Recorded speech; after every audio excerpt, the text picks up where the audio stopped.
Merci, Monsieur le Président. Excellencies, ladies and gentlemen. It is a great pleasure to be here in Vienna for the first time as Secretary-General. And I thank the United Nations staff based here, the representatives of member states, civil society, and all our partners for your work on some of the most challenging problems the international community faces today. International crime, human trafficking, corruption, drug policy, cybercrime. My overriding priorities since taking office are preventing conflicts and crises and mobilizing efforts to implement the 2030 Agenda for Sustainable Development. The UN Office on Drugs and Crime and this Commission have a crucial role to play. I'd like to say a few words about your work in the context of our global efforts. Excellencies, ladies and gentlemen, I welcome the 3 resolutions on human trafficking tabled at this Commission. This heinous crime is flourishing as a result of protracted conflicts, growing inequality, and the absence of an organized international response to migration. The results are all around us: appalling deaths on the high seas and across deserts, forced labor and sexual servitude, the recruitment of child soldiers, and many other forms of exploitation and abuse. But these are just the visible signs of vast cross-border criminal networks. We need to tackle these networks in their entirety, from recruiters to cheap captains and brothel owners, all the way to the gang bosses who make fortunes from human misery. And these will require much stronger cooperation among member states based on the UN Convention Against Transnational Organized Crime and its protocol on human trafficking. The UN Security Council is targeting the financing of human traffickers, and the Global Compact on Safe, Orderly and Regular Migration that will be adopted later this year should also be another milestone. Excellencies, when we discuss crime prevention and criminal justice, we should always remember that laws work by compliance rather than coercion. It is the public's perception of what is fair and just that best guarantees the effectiveness of law in its enforcement efforts. That brings me to the top of the list of contemporary criminal justice issues: the fight against corruption. I attach great importance to your work against this crime, which denies people opportunities, undermines economic growth and the rule of law, and damages people's faith in governance. Thanks to 24-hour news and social media, corruption is increasingly visible. It is rejected and repudiated by ordinary people all over the world who want leaders and institutions that demonstrate transparency and accountability. Combating corruption requires a culture of integrity led from the top. The UN Convention Against Corruption, agreed 15 years ago and adopted by 184 parties, is delivering real change. Legal institutions around the world are taking action.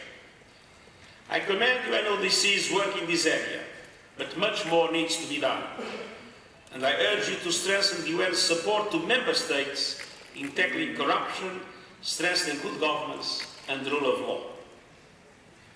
Excellencies, ladies and gentlemen, the United Nations Office on Drugs and Crime has also a key role to play in addressing the global menace of drug abuse and trafficking.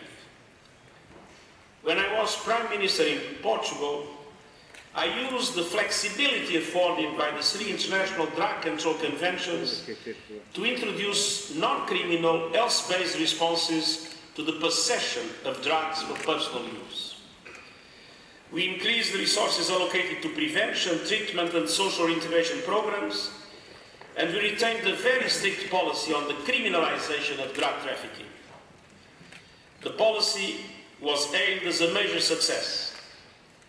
HIV rates among injecting drug users fell dramatically, and drug use rates also fell by almost 50%. Portugal now has one of the lowest death rates for drug use in Europe.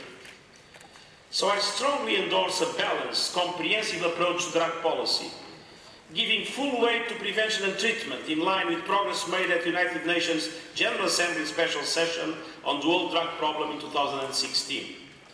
And I hope the next ministerial meeting will build on these agreements. While each country must decide its own drug policy, I believe there is consensus around the need for a people-centered approach based on results than dogma or prejudice. The United Nations, through the UN Office on Drugs and Crime, stands ready to support. Excellencies, ladies and gentlemen, as conflicts have grown over the past decade, terrorist attacks have increased and spread, destabilizing societies and entire regions. I have made counterterrorism a top priority for the entire United Nations system, from tackling root causes to support victims. One of my first reforms as Secretary-General was to establish a UN Office of Counterterrorism to strengthen strategic leadership and coordination in implementing the UN Global Counterterrorism Strategy and in supporting Member States to do so. 3 months ago, I signed the Terrorism Coordination Compact to improve coordination between the UN, Interpol and the World Customs Organization. And next month, I will convene the first United Nations high-level conference of heads of counterterrorism agencies of Member States. The UN Office on Drugs and Crime has an essential role in providing technical assistance to bolster the universal legal framework against terrorism, an important plank in our global efforts. And the UNODC has an unparalleled ability to work with governments to make a difference on the ground. I encourage you to strengthen your efforts as we face a formidable and highly adaptable foe.